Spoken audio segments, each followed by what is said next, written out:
Kenapa saya bawakan materi ini? Karena seperti tahun-tahun lalu, seperti tahun lalu materi untuk kepenjuruan nilai saya adalah materi tentang jaminan produk halal.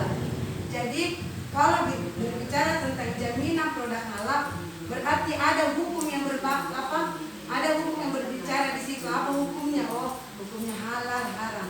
Nah, saya di sini akan berbicara tentang halal dan haramnya suatu makanan. Nah, sebelum kita berangkat kepada materi halal dan haramnya suatu makanan, tentunya kita akan membahas dulu tentang dari mana sumber hukum Islam itu. Jadi yang perlu kita ketahui Bu, bahwa sumber hukum Islam ada 3. Artinya ketiga sumber hukum Islam tersebut, disitulah kita berpodal mana. Artinya segala tingkah laku apa yang kita lakukan selama ini, tentunya kita berpedoman kepada ketiga hukum tersebut. Nah, yang mana ketiga hukum tersebut itu? 1, Al-Quran. Yang kedua, hadis. Dan yang ketiga adalah ijtihad. Mungkin yang selalu kita dengar selama ini hanya Al-Quran dan hadis. Iya, ijtihad tidak pernah. Saya pun juga nanti melalui kepenyuluhan yang saya bawakan, mau tidak mau saya harus belajar. Ya, jadi ijtihad. Nah, itu pun saja Al-Quran dan hadis yang selama ini yang kita cukup pahamnya sebenarnya Al-Quran. Kenapa kan Al-Quran yang sehari-hari yang kita geluti? Ya, jadi oke, kita kembali ke 3 hukum sumber hukum Islam tersebut.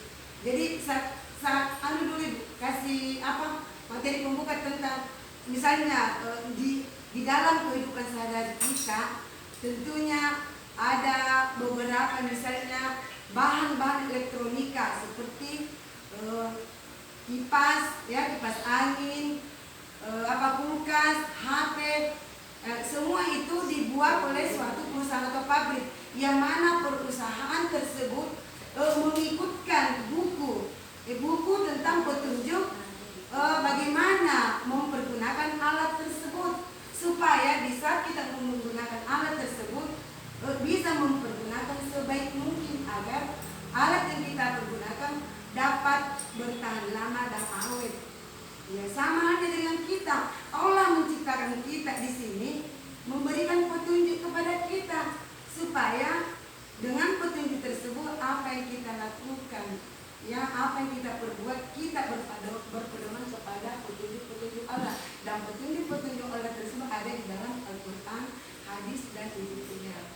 Baik, saya akan berikan tentang apa itu Al-Quran. Kita tahu semua barangkali, ya, tahu semua apa itu Al-Quran. Ya, jadi Al-Quran menurut bahasa adalah dari bahasa Arab itu qira'a, ya, menurut bahasa dari bahasa Arab qira'a, yaqra'u, dan Qur'ana, yang artinya sesuatu yang dibaca. Jadi kita lihat Al-Quran itu kita baca, Bu.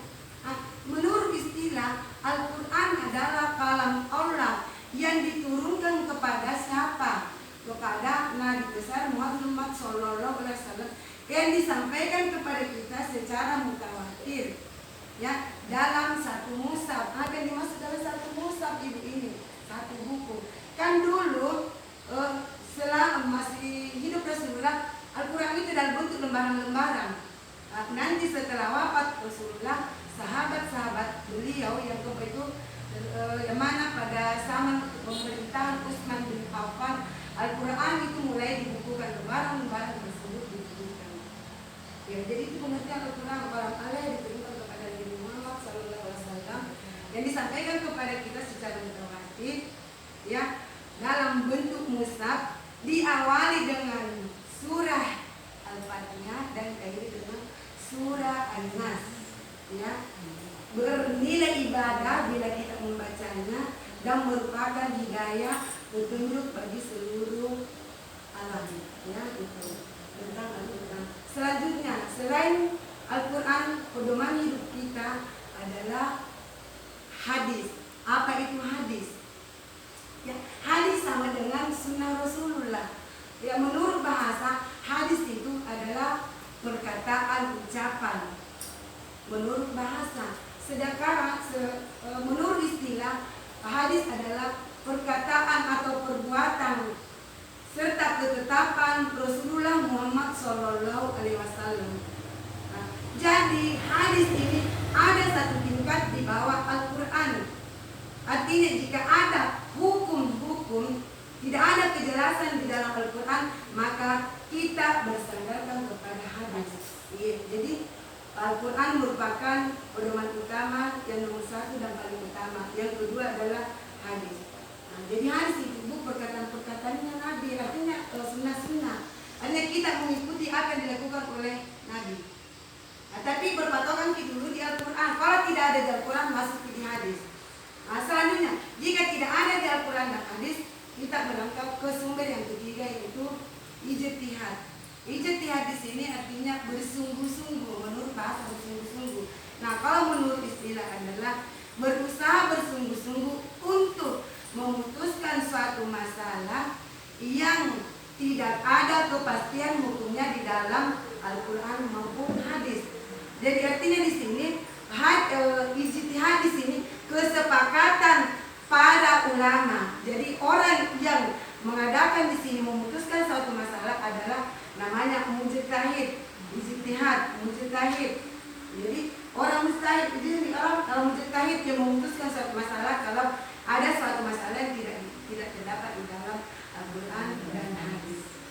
Nah, ijtihad lagi di sini terbagi atas dua, yaitu ijma dan qiyas. Mungkin tidak pernah kita dengar istilah ini, Bu, ijma dan qiyas.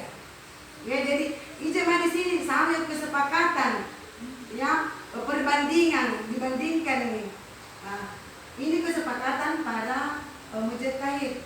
Qiyas itu misalnya